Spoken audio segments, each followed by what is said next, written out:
Tercera parte, financiarización. Se generó un problema con las ventas porque al no subirse los salarios, los ciudadanos no podían comprar como antes. La solución inmediata fue prestar dinero a los ciudadanos, o sea, un modelo de crecimiento basado en el crédito, pero esto fue insostenible, pues aunque se consumiera más, los ingresos no aumentaban y el consumidor tendría que comprar menos cuando debiera pagar.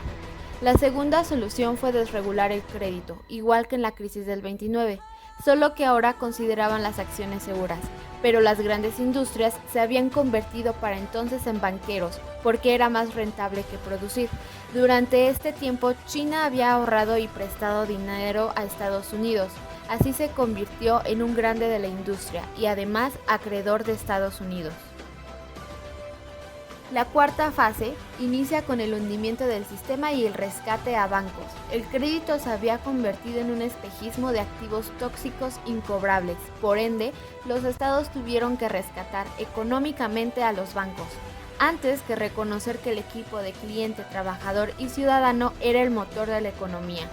Esto trajo como consecuencia la subida de la inflación. Los ciudadanos perdieron su trabajo y su vivienda, una crisis económica a nivel mundial y recortes a nivel social. Con el fin de la Segunda Guerra Mundial, el orden de la posguerra fue decidido por los aliados vencedores. A pesar de ello, fue claro que las diferencias y la desconfianza entre las ideologías capitalista y comunista llegarían de la confrontación conocida como la Guerra Fría. Con el objetivo de contar con una zona colchón ante una eventual invasión de Occidente, Stalin tomó el control de Europa del Este. Ahí impuso el totalitarismo comunista de planificación central, contra el deseo del resto de los aliados de llevar elecciones democráticas en la zona. Esta acción hizo que el ex primer ministro británico Winston Churchill declarara que una cortina de hierro había caído sobre Europa. Desde Stettin en el Báltico hasta Trieste en el Adriático, una cortina de hierro ha caído sobre el continente. Es de las riñas entre las fuertes razas paternas de Europa de donde las guerras que hemos presenciado o que ocurrieron en tiempos anteriores han surgido. Harry Truman, quien era el presidente estadounidense, reaccionó al proclamar en 1947 la doctrina Truman, basada en contener la expansión del comunismo, lo que muchos consideran como el inicio de la Guerra Fría. Esta ideología se basaba en el efecto dominó, en el que se creía que si un estado caía en manos de los comunistas, eventualmente más lo harían. En este año también se crea la Agencia Central de Inteligencia, la CIA. Dado que las situaciones de crisis fomentaban el crecimiento del comunismo y Europa seguía en ruinas, en 1948 los Estados Unidos apoyaban la recuperación y reconstrucción europea con miles de millones de dólares a través del Plan Marshall.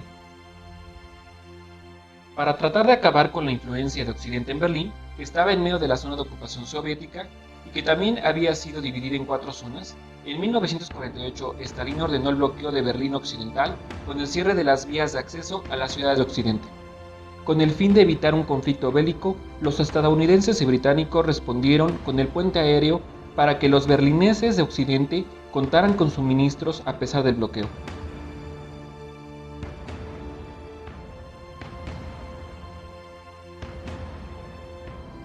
Al verse superados por la estrategia de Occidente, los soviéticos levantaron el bloqueo en 1949. Ese mismo año, se llevó una serie de eventos importantes. La Unión Soviética respondió al Plan Marshall al crear el Consejo de Ayuda Mutua Económica, el Comecon, con la que intentaban evitar que los estados de Europa del Este se inclinaran por la ayuda proveniente del capitalismo. Otro evento fue que la Unión Soviética llevó a cabo su primera prueba nuclear, lo que le quitó el monopolio a los Estados Unidos y balanceó el poder. A esto se sumó que en China el bando comunista de Mao Zedong venció a los nacionalistas, con lo que fundó la República Popular China y firmó un tratado de defensa mutua con la URSS. De regreso en Europa, las zonas de ocupación francesa, británica y estadounidense se unieron para formar la República Federal Alemana, Alemania del Oeste, mientras que la zona soviética se convirtió en la República Democrática Alemana, Alemania del Este. Finalmente, dada la actitud beligerante de Stalin, percibida por Occidente, se creó la Organización del Tratado del Atlántico Norte, la OTAN, la alianza militar encabezada por los Estados Unidos, en la que los miembros se apoyarían en caso de que alguno fuera atacado. Años después, cuando Alemania Federal se unió a la OTAN, la Unión Soviética respondió con la creación del Pacto de Varsovia. Esta división en términos ideológicos, económicos y militares causó el concepto del primer y segundo mundo, el bloque capitalista y el comunista, mientras que el resto de los estados se consideraban del tercer mundo. Los conflictos en los que los Estados Unidos y la Unión Soviética se vieron involucrados para controlar o expandir su esfera de influencia, pero sin llegar a enfrentarse de forma directa, se conocieron como guerras subsidiarias.